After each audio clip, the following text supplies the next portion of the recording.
Hi everyone. We were discussing about the scientific interrogation techniques. We know that brain is a storehouse of all the information a subject possesses. If the subject or subject means the person is involved in a particular crime or particular activity, he has the information stored in his brain. All the criminals and their associates have information about their criminal acts. So therefore, if we can reach this information, we can establish their involvement or innocence and also the part played by them in a particular activity. Thus, it can provide a foolproof evidence against them without external source such as a written or any oral evidence. That is, whatever we are thinking, whatever we are seeing, everything is stored in the brain. So if we are collecting the stored information from the brain, it's a reliable evidence. So there is no need of any other evidence like witness. If witness can lie, but our brain can't. So brain fingerprinting is a reliable scientific interrogation technique. So let's see what is brain fingerprinting and why it is mostly used in interrogation techniques and in forensic science. As brain of the culprit always records the occurrence, therefore the evidence is always available. So this is a recent advancement in neuroscience and it gives a ray of hope that the stored information in the brain can be taped accurately and objectively, which can provide the crucial evidence in a crime situation. So let's see what is a brain fingerprinting. What is brain fingerprinting?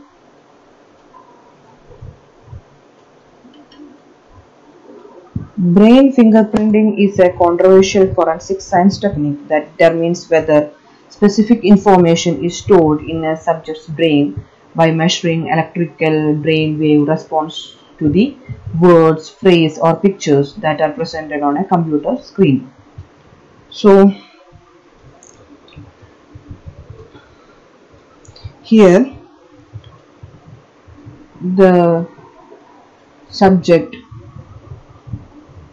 the suspect, the person whom we want to interrogate, is shown some pictures or words or some phrases related to the crime. So how the brain is reacting to that particular scenario. So that reaction we can record. From that we will get whether the person is related to this crime or not. So that technique is called as brain fingerprinting. And this is invented by Lawrence Farwell, and he invented this thing in early 1970s, and his full name is Dr. Lawrence A. Farwell. Dr. A. Lawrence Farwell, and he is the former faculty of Oxford University, and he was the chief scientist and president of the Human Brain Research Laboratory. So before he used to call this technique as brainwave fingerprinting or brain map testing. So who invented this brain fingerprinting? Dr. Lawrence A. Farwell, and he called this as brain wave fingerprinting or brain mapping test. And the person to be tested, he has to wear a special headband with electronic sensors that measures the EEG from several locations on the scalp. So I will show you Like this, the person has to wear a headband, and the person interrogating officer, what he will do, he will show some related pictures related to that one, and this headband is connected to the instrument and it will record the particular stimulus. So this subject views stimuli consisting of words, phrases or pictures presented on the computer screen, and this stimulus is recorded by the instrument, and it measures the EEG from the different locations of the brain. So what is EEG? Electroencephalograph. EEG means electroencephalograph. Once again I am telling, the theory behind this is that the brain processes non-relevant information differently than it processes unknown or irrelevant information. So the brain's processing of known information, such as the details of the crime stored in the brain, is revealed by a specific pattern called EEG, electroencephalograph, and the person to be tested wears a special headband with electronic sensors, and these sensors measures the EEG from the different locations of the scalp. And the three types of stimuli, there are three types of stimuli, and first one is irrelevant stimuli, next one is target stimuli, and probe stimuli. So what is irrelevant stimuli? Irrelevant stimuli are that stimulus which are irrelevant to the investigation and to the subject. So this is not related to the investigation or not related to the crime, and the subject, that means the suspect, does not know anything about these things. That is irrelevant stimuli. And next one is target stimuli. So target stimuli that are relevant to the investigation situation and are known to the subject. So maybe if he is not like he is not involved in the crime also, maybe he will know from newspapers or something like that, he will know about the thing. So this is relevant stimulus and that are known to the subject. And probe stimuli. Probe stimuli means these are very much relevant information regarding the investigation, and the subject denies that he doesn't know that. He knows the thing, but he denies that I don't know, like that he will tell. So that kind of stimulus are called probe stimuli. So there are three stimulus: irrelevant stimuli, target stimuli, and probe stimuli. Then how does it works? We'll see.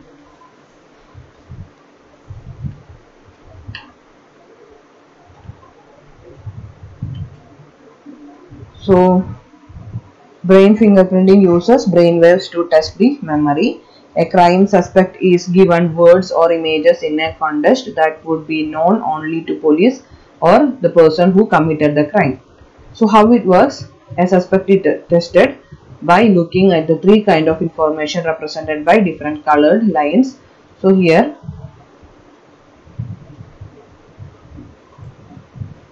red, green and blue, three colors are there. So the information of the suspect is expected to know. Red means information of the suspect is expected to know, and green, information not known to suspect.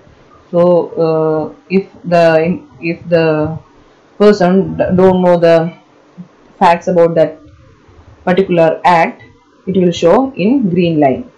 Then blue, information of the crime that only the culprit knows. So this blue line is the information only the perpetrator knows.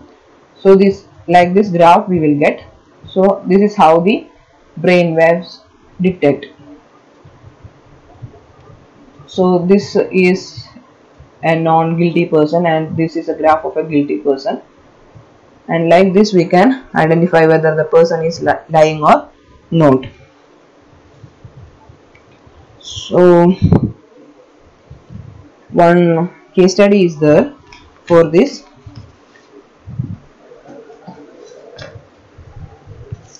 A person called Terry Harrington, he was convicted for a murder in 1977. 1977 he was convicted for a murder, but he told that in the court, he told that I don't know about this crime, I was not in that place at that particular date, I was not in that place, like that.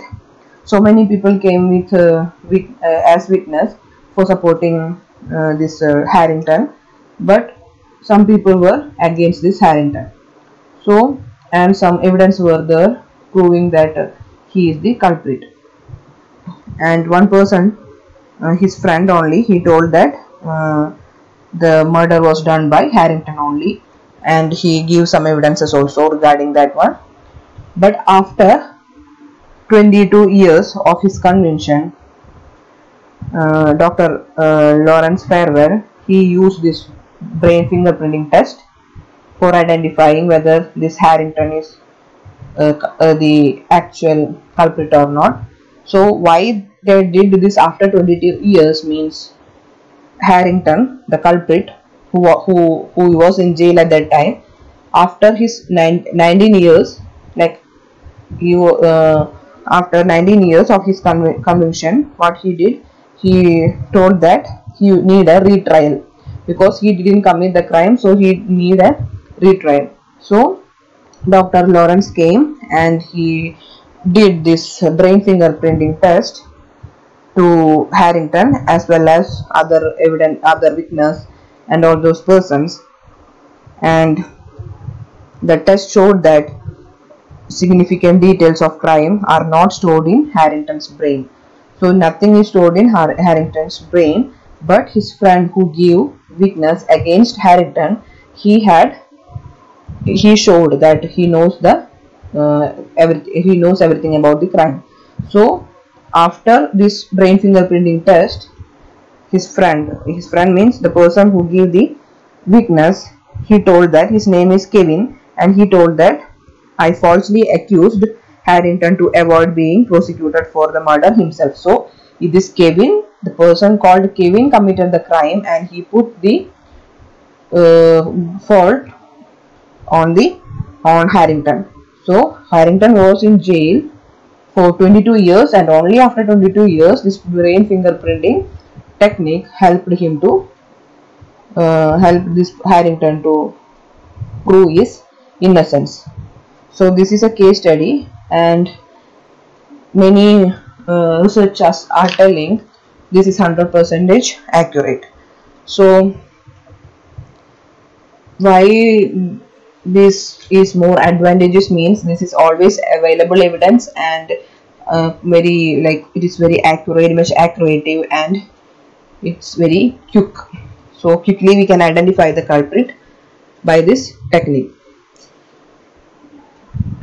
And this is about brain fingerprinting. So once again I will tell what is brain fingerprinting. It's a valuable scientific tool for the investigation of crime, and in this test no questions are asked to the subject or to the suspected person. He is made to sit in an evoked potential recording machine and he is shown some pictures or some phrases or some words related to the crime scene, or some objects related to the crime scene. So by seeing that one, how he is reacting, how his brain is reacting, that one is recorded. So the sensors from his head pick the events related to the related potentials in the form of brain mapping. So this is 100% accurate. And when the brain recognizes a person or a sound, it produces a precise electrical wave which is called as P300. So this electrical waves, this EEG, is called as P300. So this is a scientific technique for interrogating a suspect. So this is about brain fingerprinting. I hope you people understood. So thank you.